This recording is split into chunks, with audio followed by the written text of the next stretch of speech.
हाँ जी बेटे, तो आज आप सभी का मैथ्स का एग्ज़ाम था, ठीक है, 15 दिसंबर को। तो बेसिक का क्वेश्चन पेपर आप सभी के सामने है, इसके सोल्यूशन देख रहे हैं, ठीक है। फिलहाल तो सिर्फ सोल्यूशन देखेंगे हम, ठीक है। देन उसके बाद इसका डिटेल सोल्यूशन भी आएगा। अभी फ़िलहाल हमें बस ये देखना है कि कौन से क्वेश्चन का कौन सा आंसर है। आंसर की आप देख लीजिए ज़रा। क्वेश्चन नंबर 1 जो है, इसमें पूछा है the pair of linear equation has how many solution. तो इसका ऑप्शन होगा बेटे क्या, 1 सोल्यूशन, ठीक है। ऑप्शन नंबर बी होगा इसका, चेक कर लीजिए अपना। देन क्वेश्चन नंबर जो 2 था बेटे, इसका आंसर ना 45 डिग्री आ रहा है। इसका जो आंसर है वो कितना आ रहा है, 45 डिग्री, ठीक है, 45 डिग्री आ रहा है, ठीक है। देन थर्ड क्वेश्चन को अगर आप देखेंगे तो इसका आंसर क्या आ रहा है बेटे, देखिए ज़रा। थर्ड क्वेश्चन का आंसर चेक करिए, थोड़ा सा ऊपर लेते हैं इसे हम। थर्ड क्वेश्चन, ठीक है, देखिए ज़रा यहाँ पर। थर्ड क्वेश्चन का आंसर आ रहा है यहाँ पर आपका ऑप्शन नंबर बी, ठीक है बेटे। ऑप्शन नंबर बी यहाँ पर राइट आंसर है, 5√2/2 यूनिट्स, ठीक है, 5√2/2 यूनिट्स, ठीक है बेटे। क्वेश्चन नंबर 4 का जो आंसर आ रहा है आपका बेटे, वो आ रहा है ऑप्शन नंबर सी, ठीक है। इसका ऑप्शन नंबर सी क्या है, ज़रा देखिए ज़रा, सी ऑप्शन क्या है इसका, 48 डिग्री, ठीक है। आंसर आ रहा है इसका 48 डिग्री, ठीक है बेटे। देन हम बात कर रहे हैं यहाँ पर क्वेश्चन नंबर 5 की। The areas of two circles are in the ratio 9:16। तो क्वेश्चन नंबर 5 का जो आपका आंसर आ रहा है बेटे, वो ऑप्शन नंबर डी आ रहा था, 3:4, ठीक है। ऑप्शन नंबर डी क्लियर है क्या। देन बात करते हैं क्वेश्चन नंबर 6 की यहाँ पर।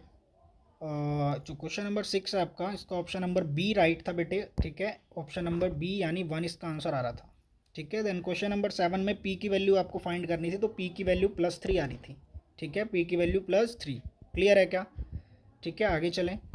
क्वेश्चन नंबर 8 आप देखेंगे तो क्वेश्चन नंबर 8 में आपका जो आंसर आ रहा था बेटे, वो आ रहा था वैल्यू ऑफ ए निकालनी थी यहाँ पर। तो आपने पूरा जब सॉल्व किया होगा तो आंसर आया होगा ऑप्शन नंबर ए। यहाँ पर जिन बच्चों का 10 आ रहा है उनका बिल्कुल सही है, ठीक है।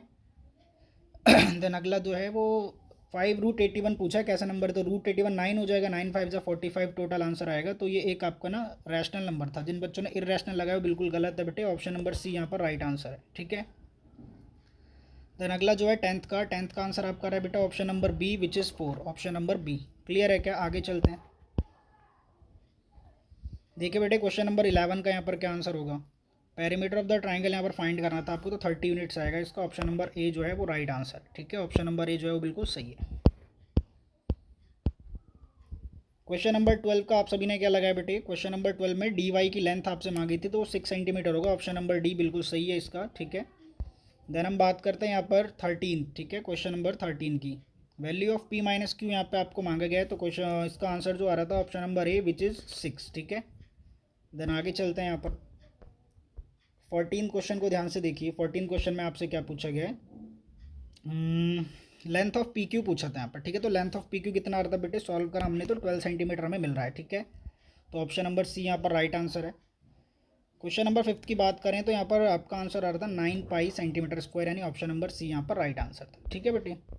तो 16 का आपने क्या टिक लगाया है, 16 का क्या आ रहा था बेटे, देख लेते हैं ज़रा। Similarity and congruency of triangles से बेस्ड है, तो इसका option number B, similar but not congruent, ठीक है। सिमिलर बट नॉट कॉन्ग्रुएंट आ रहा था। प्रोबेबिलिटी का अगला सवाल है शायद यहाँ पर, ठीक है, आपका क्वेश्चन नंबर 17, ठीक है। चेक करते हैं ज़रा।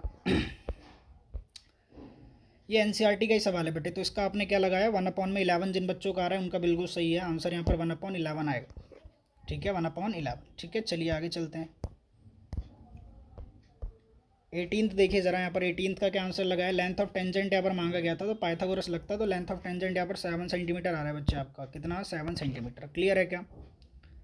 आगे बात करते हैं असर्शन और रीज़न की, क्वेश्चन नंबर 19 एंड 20। तो क्वेश्चन नंबर 19 में देखिए क्या सही है और क्या गलत है। बेटा इसका आंसर जो होगा ना, कॉस थीटा की वैल्यू 5/3 इज़ नॉट पॉसिबल लिखा हुआ है क्या।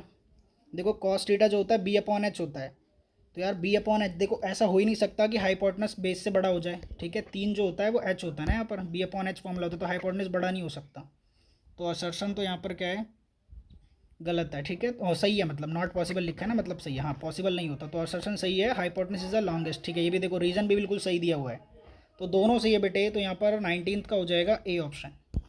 19th में क्या लगाना था आपको, ए ऑप्शन, ठीक है, ऑप्शन नंबर ए। ये जो लिखा हुआ है ना, both assertion and reason are true and reason is the correct explanation of assertion, ठीक है, क्लियर है क्या, सभी ने ऐसे लगा दिया था। देन क्वेश्चन नंबर 20 में आपने क्या लगाया बेटे, 20 में क्या लगाया आपने, 20 का आपका ऑप्शन नंबर डी होगा कि असर्शन तो यहाँ पर गलत है पर रीज़न सही है, ठीक है, डी होगा। असर्शन तो सही है पर रीज़न यहाँ पर, सॉरी असर्शन गलत है यहाँ पर, ठीक है, असर्शन ना गलत था। ठीक है, तो ऑप्शन नंबर डी बनेगा इसका। क्लियर है क्या? तो बेटे आपने 20 एमसीक्यू देख लिए, अपने चेक कर लिए होंगे। बाकी का पेपर मैं आपको यहाँ पर शो कर दे रहा हूँ, इसका डिटेल सोल्यूशन बस कुछ ही घंटों में या फिर हो सकता है कल कल तक मिल जाएगा आपको। ठीक है, आप पूरा पेपर देख सकते हैं एक बार।